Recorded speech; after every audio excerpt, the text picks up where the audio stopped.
Hello dear learners, I welcome you on MNP English classes.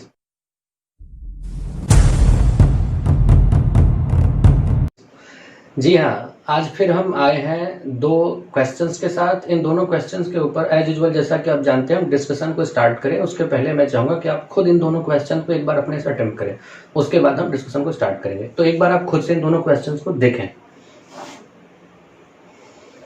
चलिए अब हम questions के ऊपर डिस्कशन को स्टार्ट करते हैं। एक बार मैं डिस्कशन को स्टार्ट करूं उसके पहले इन दोनों क्वेश्चंस के लिए जो इससे रिलेटेड इंफॉर्मेशन है उनको मैं पहले आपको वो ग्रामेटिकल टर्म एक बार मैं समझा दूं। एक सेंटेंस में लिखता हूं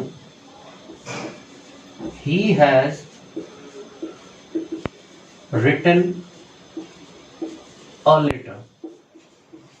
इस सेंटेंस में आप देख पा रहे होंगे हैज रिटन वर्ब है और लेटर इसका ऑब्जेक्ट है, ही सब्जेक्ट है। तो he has written, has helping verb है, रिटन मेन वर्ब है। अच्छा, अक्सर हम देखते होंगे कि किसी वर्ब के लास्ट में ई एन लगा हो तो उसको हम ये मान चलते हैं कि वो थर्ड फॉर्म होगा। जनरली ऐसा होता भी है। जैसे राइट के साथ में लिखूं तो राइट का थर्ड फॉर्म रिटन। इसी तरह से अगर मैं राइज वर्ब का लिखूं फॉर्म तो राइज रोज और थर्ड फॉर्म होता है राइजन। इसी तरह से मैं नो वर्ब के लिखूं तो नो, न्यू, नोन। आप देख रहे हो कि लास्ट में जो एन लगे होते हैं वो वर्ब के थर्ड फॉर्म ही होते हैं। तो उसी तरह से यहाँ पे आपको दिख रहा है कि ही हैज रिटन, रिटन में ई एन लास्ट में लगा है तो ये वर्ब का थर्ड फॉर्म है और ये सही भी है। अच्छा, यही बात हमें आगे थोड़ा सा कंफ्यूज भी करती है। अगर सेंटेंस को हम कुछ ऐसे लिख दें, हम कहते हैं he has लूजन the grip over the match. He has loosened the grip over the match। तो यहाँ पे हम देखें हैज लूजन तो ये हैज हेल्पिंग वर्ब हो जाएगा, लूजन हो जाएगा मेन वर्ब, द ग्रिप इसका ऑब्जेक्ट हो जाएगा और ही हो जाएगा सब्जेक्ट और ये प्रीपोजिशन प्लस ऑब्जेक्ट मिलकर के एक फ्रेज हो जाएगी। हमें देखना है कि ये जो लूजन है, जैसे उस तरह से ऊपर देख रहे हैं आप कि रिटन में एन लास्ट में आया तो ये मेन वर्ब है, उसी तरह से ये लूजन भी मेन वर्ब की तरह हमें लग रहा है। लेकिन यहाँ प्रॉब्लम ये है ना कि ये जो लूजन है ये वर्ब का थर्ड फॉर्म नहीं। अच्छा, एक बात तय है कि हैज के बाद हमें वर्ब का थर्ड फॉर्म चाहिए। प्रेजेंट परफेक्ट में हेल्पिंग वर्ब के बाद हमें मेन वर्ब का थर्ड फॉर्म चाहिए। तो ये रिटन थर्ड फॉर्म है और ये सही है। लेकिन ये जो हैज के बाद लूजन लिखा गया है ये वर्ब का थर्ड फॉर्म नहीं है, ये गलत है। अच्छा, इसके लिए थोड़ा हमें समझना पड़ेगा। एक बात हमें लगता है कि सारे लिसनर्स को ये जरूर जानना चाहिए कि इंग्लिश में एक पार्ट ऑफ स्पीच को हम दूसरे पार्ट ऑफ स्पीच में कन्वर्ट कर लेते हैं उसके आगे सफिक्स ला करके। सफिक्स ला करके मतलब जैसे मैं कह दूं, अगर मैं लिखूं लूज, मैं लिख दूं टाइट, मैं लिख दूं सॉफ्ट, मैं लिख दूं हार्ड, इसी तरह से मैं लिख दूं ब्राइट। तो जैसा कि आप जानते होंगे कि ये सारे ही वर्ड्स यहां जो लिखे गए हैं ये सारे ही वर्ड्स एडजेक्टिव हैं। अच्छा, अब होता क्या है कि इनके आगे सफिक्स लगा करके, सफिक्स मतलब किसी वर्ड के जो हम लास्ट में उसके आगे जो जोड़ देते हैं उसको हम सफिक्स कह लेते हैं। तो लूज हो गया, टाइट हो गया, सॉफ्ट हो गया, हार्ड हो गया, ब्राइट हो गया, ये सब ऐसे तो है एडजेक्टिव। लेकिन जब इनके आगे हम ई एन सफिक्स जोड़ देते हैं तो इनसे मिल करके जो नया वर्ड फ्रेम होता है, जो नया वर्ड बनता है वो फिर हो जाता है वो। जैसे लूज से हो जाएगा लूजन, टाइट से हो जाएगा टाइटन, सॉफ्ट से हो जाएगा सॉफ्टन, इसी तरह से हार्डन और ब्राइटन भी हो जाएंगे। तो ये जो ई एन लगा देने से जो नया वर्ड बन रहा है वो वर्ब हो जा रहा है। लेकिन यहाँ ध्यान देने वाली बात जो है वो ये है कि ये जो फॉर्म बन रहे हैं ये वर्ब के थर्ड फॉर्म नहीं है, ये है वर्ब के बेस फॉर्म। जैसा कि मैं पहले भी आपको समझा चुका हूं, अब पिछले वीडियोस में अगर आप देख लेंगे तो ठीक इसके पिछला वीडियो जो मेरा था नो और नॉट के ऊपर, उसमें मैंने इस बात को डिटेल में समझा रखा है कि ये वर्ब के बेस फॉर्म है। अगर इनके हमें फॉर्म थर्ड फॉर्म से, जैसे कि ये अगर बेस फॉर्म है, अगर इसका फर्स्ट फॉर्म लिखना है तो लूजन का फर्स्ट फॉर्म हो जाएगा लूजेन और लूजेंस, ये फर्स्ट फॉर्म हो जाएगा। अच्छा, अगर मैं इसका फर्स्ट फॉर्म ना लिख करके फिर आगे इसका सेकंड फॉर्म लिखूं तो इसका सेकंड और थर्ड दोनों फॉर्म हो जाएंगे लूजेंड। इसी तरह से टाइट के साथ है तो टाइटेन और टाइटेन्स फर्स्ट फॉर्म हो जाएंगे, सेकंड और थर्ड फॉर्म हो जाएंगे टाइटेंड। इसी तरह से सॉफ्ट के साथ है सॉफ्टेन, सॉफ्टेन्स फर्स्ट फॉर्म हो जाएंगे, सॉफ्टेंड सेकंड और थर्ड फॉर्म। इस तरह से सारे ही वर्ब के सेकंड और थर्ड फॉर्म और फर्स्ट फॉर्म हम लिख लेंगे। अच्छा, इसी तरह से कुछ वर्ड्स हैं जो नाउन है, जैसे मैं कह दूं स्ट्रेंथ,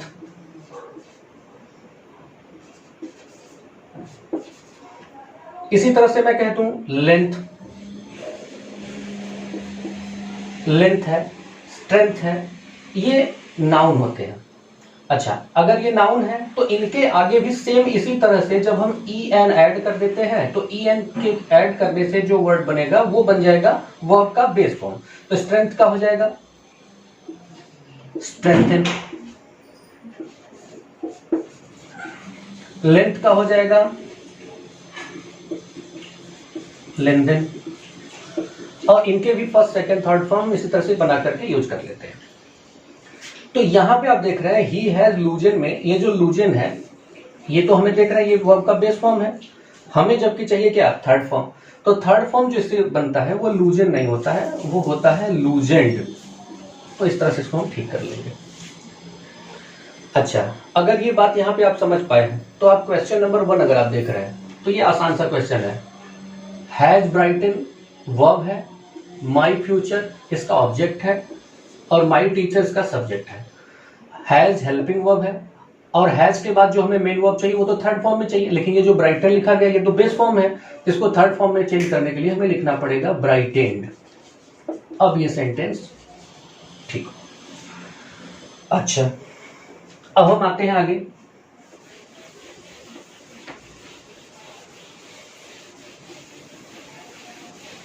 एक सेंटेंस है,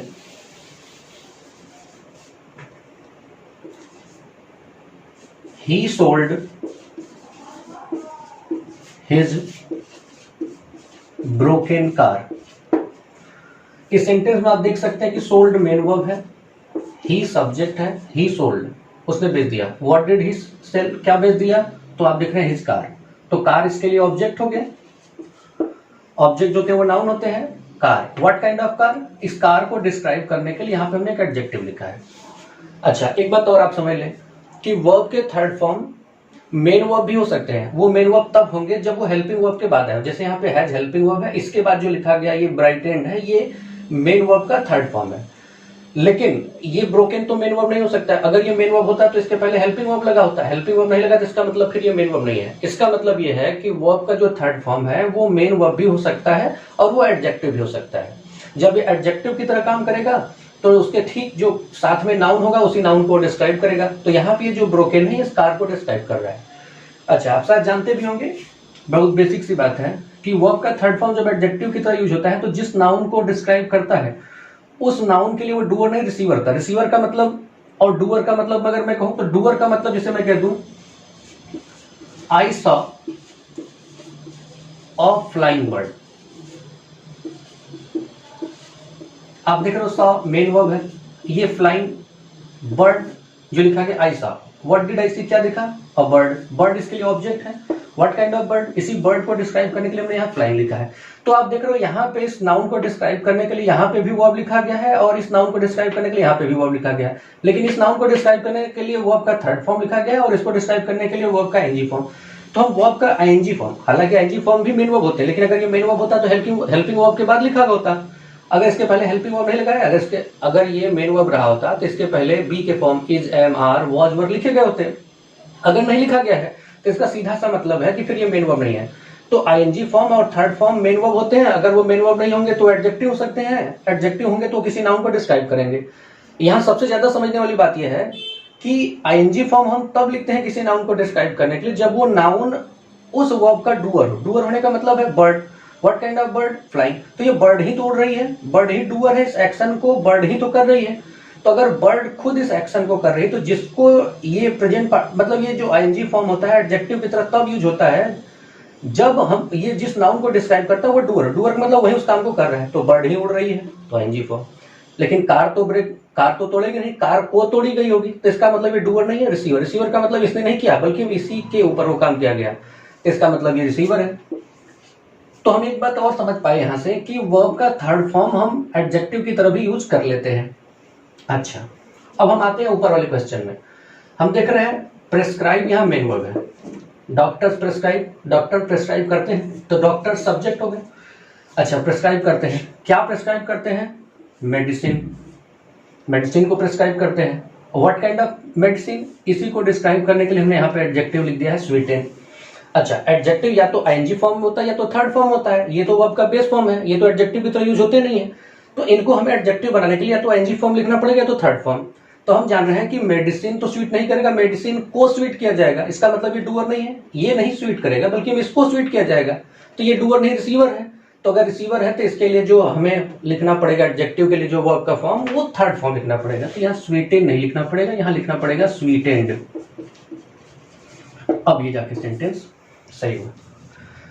इस तरह के ढेर सारे क्वेश्चंस का डिस्कशन हम लगभग कोशिश करेंगे कि हमारी फ्रीक्वेंसी ज्यादा हो, कोशिश करेंगे कि डेली हो। अगर डेली नहीं तो कम से कम फ्रीक्वेंसी इतनी ज्यादा हो कि हम हर 1-2 दिन के बाद मिलते रहें, जिससे आपके इस तरह के जो कॉन्सेप्ट हैं वो आपको मिलते रहें और आप इंग्लिश को इस तरह से ही एंजॉय करते रहें, सीखते रहें।